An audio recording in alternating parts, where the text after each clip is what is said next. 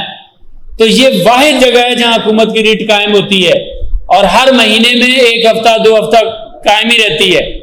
اس کا نقصان الٹیمیٹلی پاکستان کو ہے، ہماری قوم کو ہے.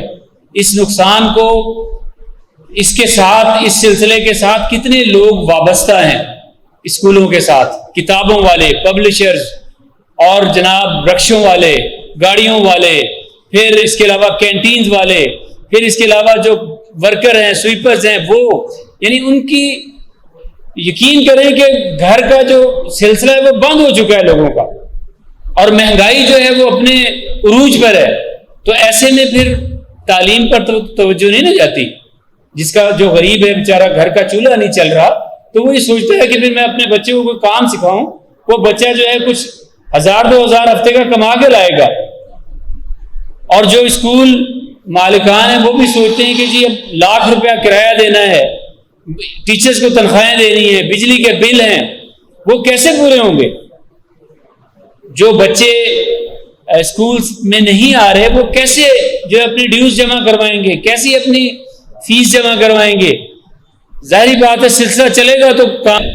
آج اگر ہم ٹیکنالوجی کا نام لیتے ہیں، مختلف چیزوں کا نام لیتے ہیں، تو وہ علم ہی کی بنیاد پہ چیزیں حاصل ہوتی ہیں. علم کے بغیر وہ چیزیں نہیں حاصل ہو سکتی. جب جن قوموں کے پاس علم ہوتا ہے ان کے پاس طاقت بھی آ جاتی ہے، اور وہ دنیا کی قیادت کرنے کے قابل ہوتی ہیں اور قیادت کرتی ہیں. اللہ تعالیٰ نے ہمیں قرآن پاک میں بتایا ہے کہ میں دنوں کو قوموں میں، لوگوں میں گھماتا ہوں، ایام نداولھا بین الناس، کہ لوگوں کے درمیان میں دنوں کو گھماتا ہوں. کبھی کوئی نیچے ہوتا ہے، کبھی اوپر ہوتا ہے، اور یہ ترقی کا اور زوال کا، عروج کا پہیہ جو ہے علم کی بنیاد پہ گھومتا ہے.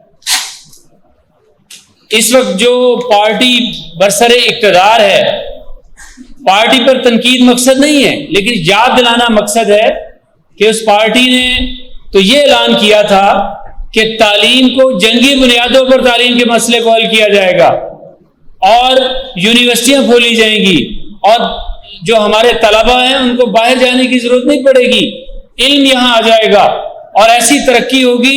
دودھ اور شہد کی نہریں بہا دی گئی تھی پہلے، اور تعلیمی ادارے نئے کیا بنانے تھے.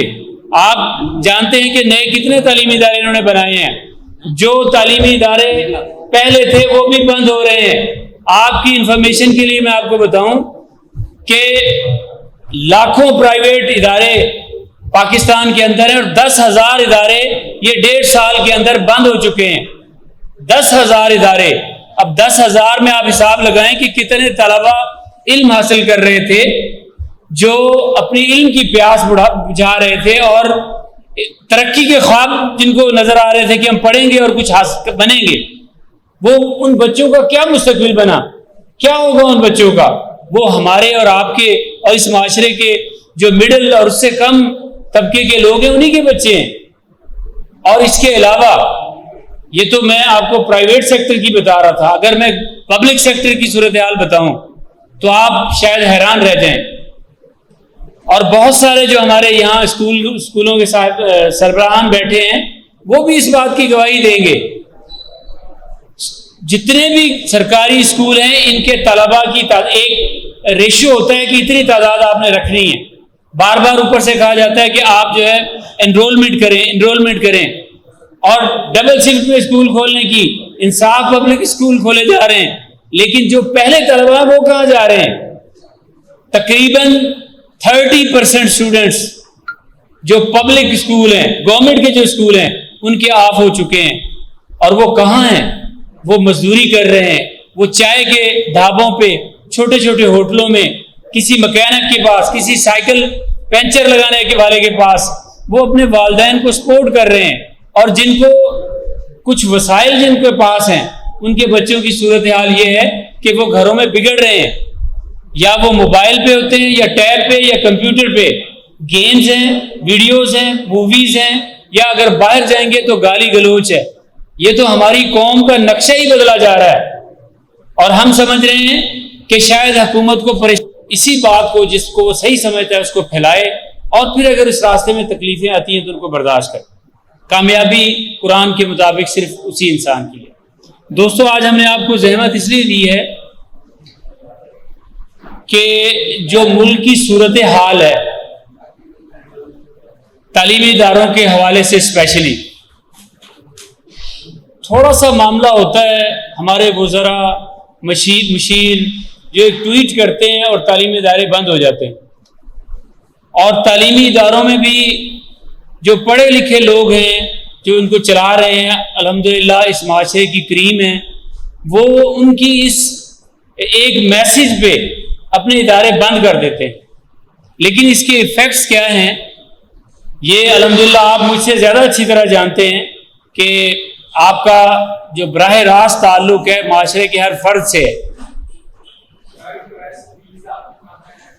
ملی نہیں پریس ریلیز آپ کو؟ نہیں جی، یہ سر ایک اچھا، میں سمجھ رہا تھا کہ شاید آپ کو ڈلیور ہو گئی ہے. ادھر جو اضافی ہیں وہ ہمارے پاس پڑی. تو اس میں ہماری بہت ساری چیزیں ہم نے لکھی ہیں، لیکن مختصراً جو میں آپ سے ڈسکس کرنا چاہتا ہوں وہ یہ ہے کہ جو فلسفہ ہے ترقی کا، جو دنیا میں عروج کا فلسفہ ہے، جس نے یہ کائنات بنائی ہے، اس نے ہمیں وہ بتایا کہ کیا بنیاد ہے جس سے اس دنیا میں آپ قیادت کر سکتے ہیں اور ترقی کر سکتے ہیں. اور وہ صرف علم ہے. قرآن میں جا بجا اللہ تعالیٰ نے اس چیز کو بتایا ہے کہ علم ہے. آج اگر ہم ٹیکنالوجی کا نام لیتے ہیں، مختلف چیزوں کا نام لیتے ہیں، تو وہ علم ہی کی بنیاد پہ چیزیں حاصل ہوتی ہیں. علم کے بغیر وہ چیزیں نہیں حاصل ہو سکتی. جب جن قوموں کے پاس علم ہوتا ہے ان کے پاس طاقت بھی آ جاتی ہے اور وہ دنیا کی قیادت کرنے کے قابل ہوتی ہیں اور قیادت کرتی ہیں. اللہ تعالیٰ نے ہمیں قرآن پاک میں بتایا ہے کہ میں دنوں کو